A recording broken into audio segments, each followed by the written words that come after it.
What's going on, everybody? It's Silence Off-Road. So I wasn't really gonna do this video, but I did a lot of electrical updates underneath my hood, and because it just looked completely like trash, and I just wanted to get rid of it and actually do it correctly. So when I first bought this side-by-side, it had a winch, not that winch that came with it, it was actually that winch. I just left my front end loader here. I was moving some wood chips. So this winch came with whoever wired it before I got the side-by-side. They put a 10 gauge wire and routed it, you know, from the battery here all the way underneath, and I didn't like that. This is my 12 volt radiator fan that I'm going to wire up to the ceiling there for cooling. I just am unsure how I'm gonna go about doing that.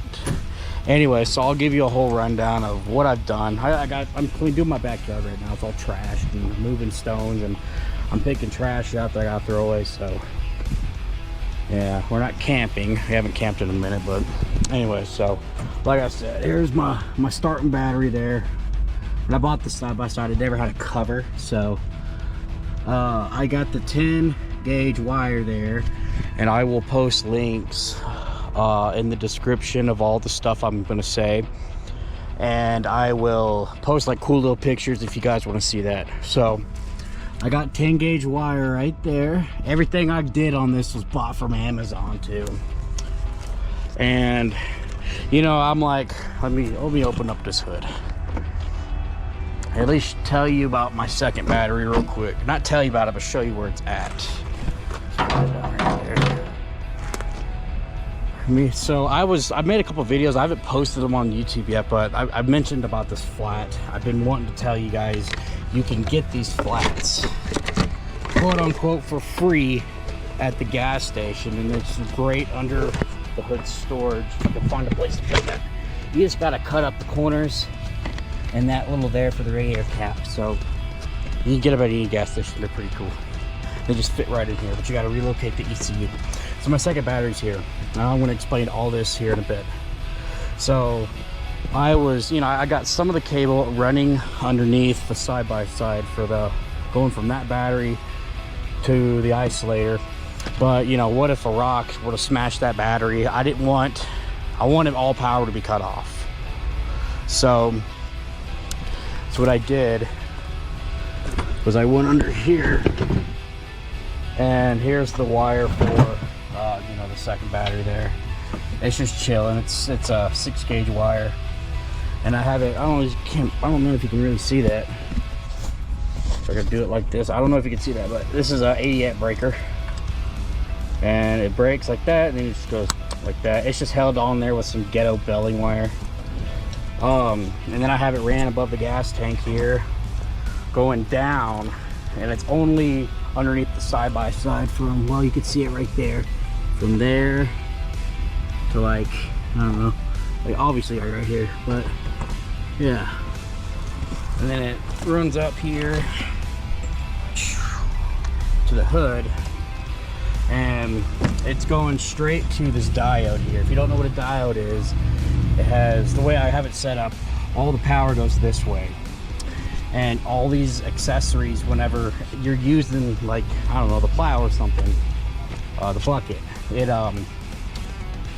doesn't go back the other way and affect the starting battery. And by the way, I made the mistake of buying a 100 amp diode. This is just a solar diode.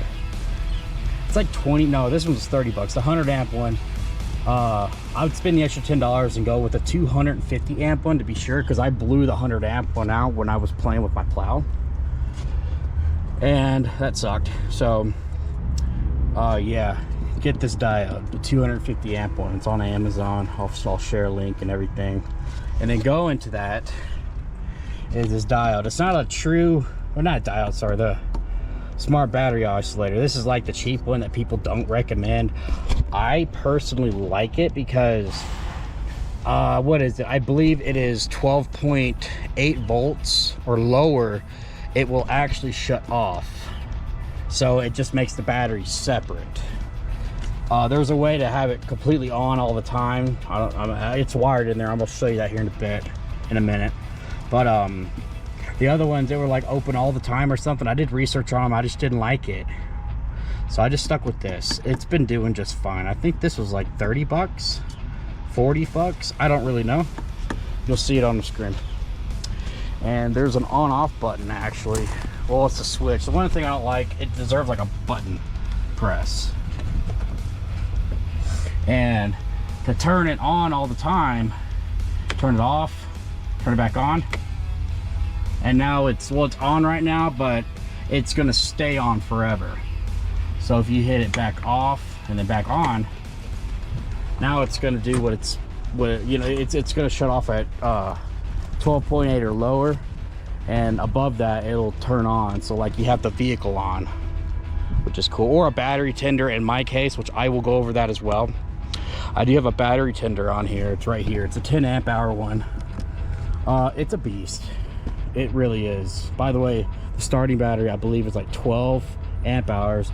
This is 20 amp hours, so keep that in mind. This is a 10 amp hour battery tender, and it's wired into right here, the front of the diode. So it's actually charging that first battery, the starting battery first, and then after, you know, it reaches a good enough voltage, 12.8 or higher, this diode will kick on and start charging this battery. And I just have it set up like that because I just wanted it like that. Yeah, anybody can just do whatever they want, but this is just how I have it. And I'm going to go over all the wiring and everything here soon, but since we are talking about this battery tender, I hardwired in a connector. You get all this on Amazon. Maybe got the battery tender on Amazon, but that's where it is right there. Plugged up to my dirty ass backyard, and yeah, so you just plug that up and you're good to go. You're charging, and it's pretty good. 10 amp hour, a little on the pricey side, but you can get a cheaper one. Then let me see, I got this car audio capacitor. I wish I would have spent an extra like $5 or something, and I would have gotten the 2 Farad one, but I recommend that. Any of these, all these accessories I have on here, which I don't have much, but I got some, they are all, so it goes from the diode to this 80 amp breaker right here, connected to this battery on this side. So if that wire, like I said, were to get smashed by a rock or something, it's not going to short out going that way. It's a one-way valve type of thing, so I'm not worried about it here. But if the accessories short out, let's just say, I don't know, this winch cable got slammed somewhere it shouldn't have been, and it shortened everything out. So this would actually just pop, and now none of these accessories are working anymore. Even the capacitor's like powering down because it doesn't have power anymore. And you flip that back on, and boom, we got full power again. 13.1 it seems. Trying to go in line about how I wired this. I got my power steering here. I'm not going to talk about that just yet. We'll talk about this winch. Yeah. Oh, by the way, for my groundings, when I bought it, it came with like it didn't come with this, somebody did it, but they just put a self-tapper there. That was ground. I'm like, I don't like that. So I actually widened out these holes right here. These are little holes right here, and I put a bolt through it, and that bolt is staying put. And to access this, to add anything else, you would just undo the bolt, or I'm sorry, the nut right there, and put something else on there. And then I got another one right there. Camera turn on. There it goes. So I got a ground right there, and a zip tie I forgot to cut. So this is for what is this? This is, I believe, the main winch. Yeah. So this is the power, and because this project box doesn't have a breaker with it, I took it out because I didn't like it, and I just threw it away.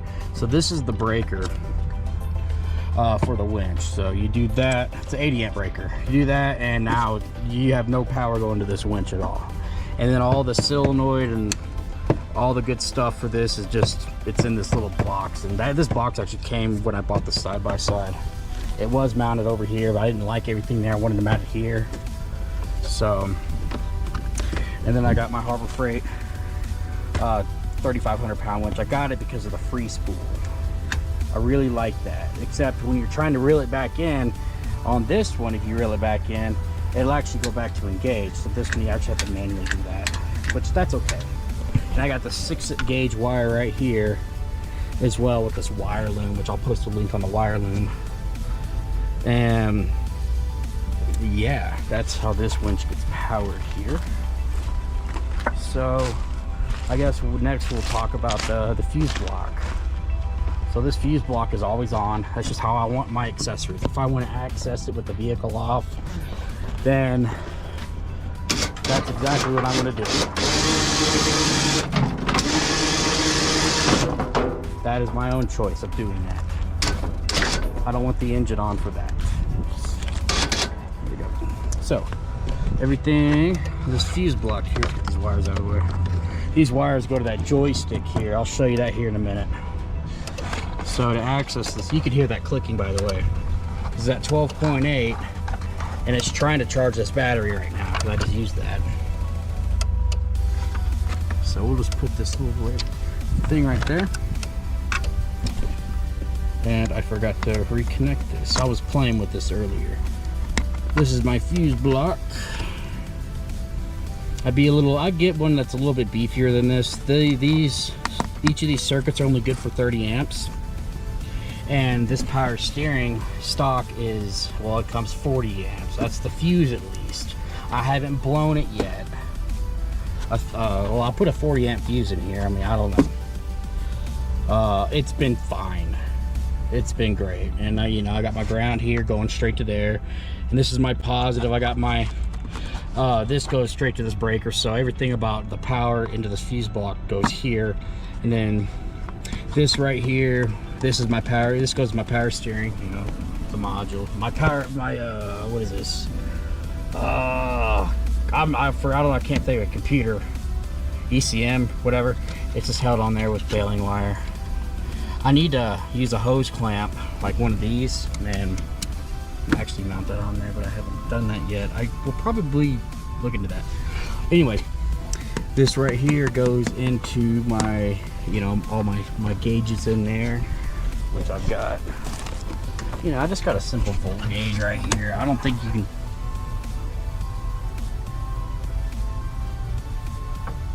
That was weird.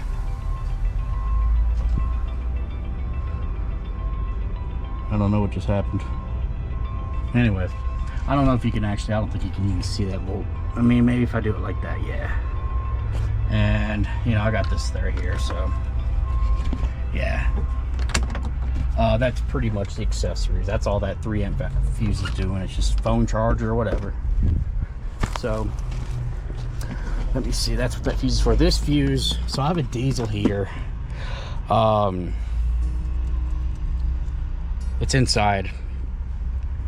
But anyways, this fuse is specifically, it's a 20 amp fuse, because that diesel heater at the get-go, it takes 15 amps. Yeah, 15 amps. Yeah, now I'm not sure. It's around 15. Anyway, so that's hardwired underneath the vehicle to the side, going underneath, and then shooting out through here through this port. So that's to power up my diesel heater, and I'll leave the side-by-side on for, I think the startup is like 5 minutes until it gets going, and then it draws like 0.5, 0.6 amps. In between 0.5 and 0.9, so we'll just say 0.7 amps. Yeah, an hour. So that being said, that's a 20 amp hour battery I just showed you as my second, so that'll run all night. I've actually tested it right here, running it on all night. I think I fell asleep and slept in, and it lasted like 13 hours before I turned the vehicle back on. And you got to do a shutdown sequence with that too. That takes like 3 or 4 minutes. So that's what that's about. And this is the wire right here that goes down to this interchangeable plug here, this connector, which for this type of bucket here that I have, I just used my old Harbor Freight 2,500 pound winch because it came with a side-by-side. I already had it and it does just fine. And in this box, This has got the solenoid in it. This has also got the breaker inside there too. It's not one of these fancy breakers, but it's got a breaker. I think it's an 80 amp or a 50 amp, I don't remember. And all my, I'm not gonna break this now because I gotta take the hose clamp off, but yeah, this, I mean, realistically, this will actually just work. So here's the joystick here, and you know, it just pivots. So, and that's what this wire is here for. This used to have a remote on it, and I cut it off and got the wires all together. I took the insulation off of it and just put some connectors on there and wired up that joystick. It's very simple. So you got the winch. Also is what I could use for this right here when I'm not in bucket mode. Let's just say I'm in I'm plow mode, right, which is coming soon. I'm thinking about putting an actuator on my plow here. I found one, like a 1,300 pound or 1,400 pound one. So I might do that. So I don't have to sit here and get out of the vehicle and do that. Lincoln, come on. Come on. But that's another project that's gonna probably be another, I don't know, 200 bucks. I don't feel like spending that right now. I'll spend it in the winter. So, did I go over everything? ECM, let's put this back together. I don't know. I forgot the guy's name that asked about this video, but at least I hope it was helpful.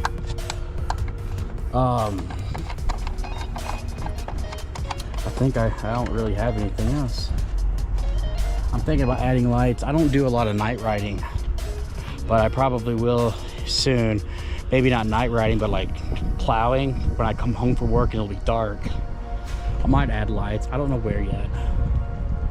I'm thinking about adding one in the rear too. This is me just burning my dead weeds.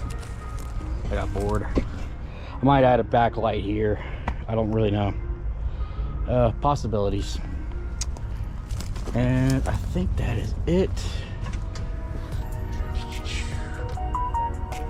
Yeah, that's it.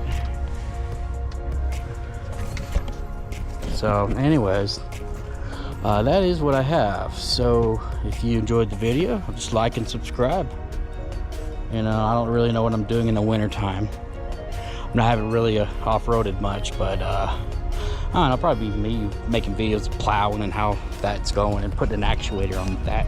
That would be cool. And yeah, like I said, if you've enjoyed the video, like and subscribe. Peace.